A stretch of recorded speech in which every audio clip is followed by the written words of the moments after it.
hours ago about the sleepers. That's when the students from, say, United States, if they are trained in Lumumba University, or developing nations, that's the students I was dealing with, are being sent back from the Soviet Union here. Or if they were already in the United States, in the country which is the object of subversion, they spring to action. The sleepers go up. They slept for 15 to 20 years. Now they become leaders of groups, preachers, I don't know, public figures. Prominently they actively include themselves in a political process. All of a sudden we see a homosexual. 15 years ago he did his dirty job and nobody cared. Now he makes it a political issue. He demands recognition, respect, human rights, and he rallies a large group of people. And there are violent clashes between him and police, his group and ordinary people, no matter what. It's black against white, yellows against green, doesn't matter where the division line goes. As long as this group come into antagonistic clash, sometimes militantly, sometimes with firearms, that is destabilization process. The sleepers, many of whom are simply KGB agents, become leaders of the process of destabilization. Doesn't mean that Comrade Andropov sends Comrade Ivanov to the United States. The person who takes care is already here. He is a respected citizen of the United States. Sometimes he gets money from various foundations for his legitimate struggle for, I don't know, human rights, women's rights, kid lib, prison lib, whatever. There are sympathetic Americans who donate their money to him. This stabilization process usually leads directly to the process of crisis. In case of developing nations, that's the area where I was active. The process starts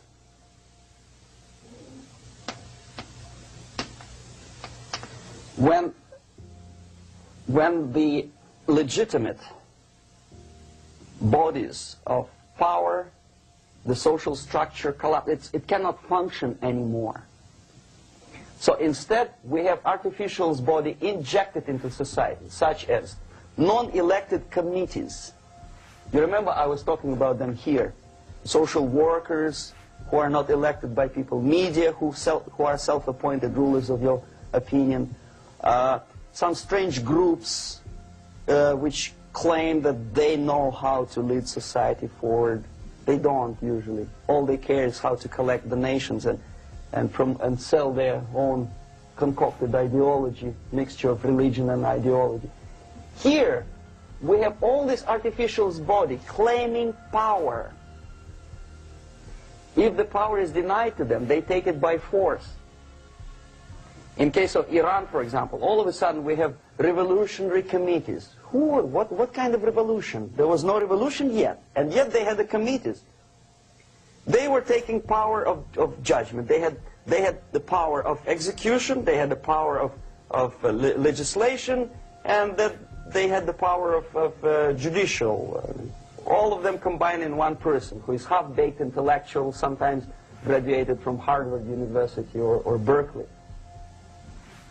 He comes back to his country and he thinks that he knows the answer to all the social, economical problems. Okay? Crisis is when society cannot function any more productively. It collapses, obviously. That's the word for crisis. So therefore, the population at large is looking for a savior. The religious groups are expecting a messiah to come. The workers say, we have family to feed. Let's have a strong government, maybe socialist government, centralized, when somebody put the employers on their place and let us work. We are sick and tired of going to strike and missing overtime and all that stuff. We need some strong man, strong government, a leader, a savior is needed. Population is sick and tired already. And here we are, we have a savior.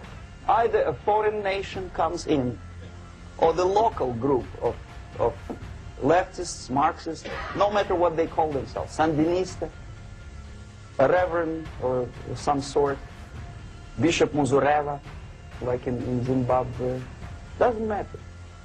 A savior comes and says, I will lead you. So we have two alternatives here. Lead you. So we have two alternatives here. Civil war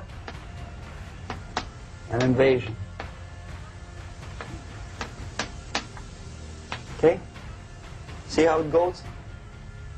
Civil war, we know what it is. Lebanon is the best example. The civil war, which was artificially implanted in Lebanon by injection of force of PLO, Palestinian Liberation Organization. Invasion we have in many other countries like Afghanistan, name any East European country, it was invaded by the Soviet army. But the result is the same. The next stage is normalization. Normalization is a very ironic word, of course.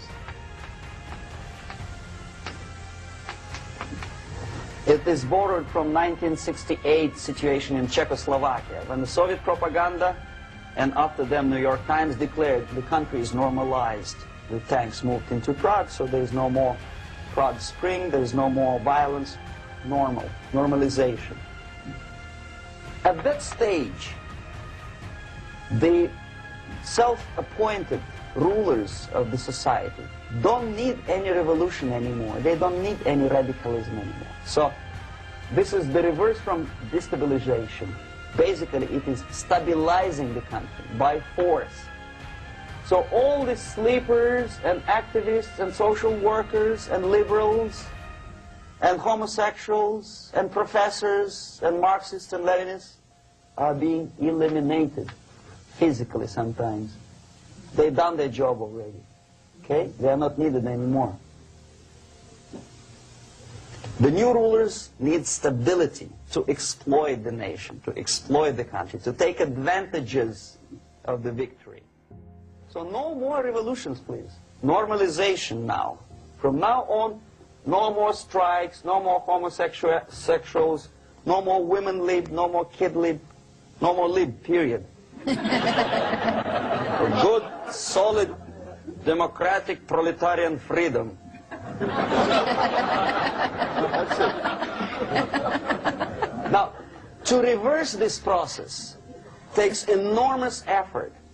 When today, United States had to invade Grenada to reverse the process of subversion. Some people say, boy, this is not good, it's not kosher to invade the beautiful country, island of Grenada.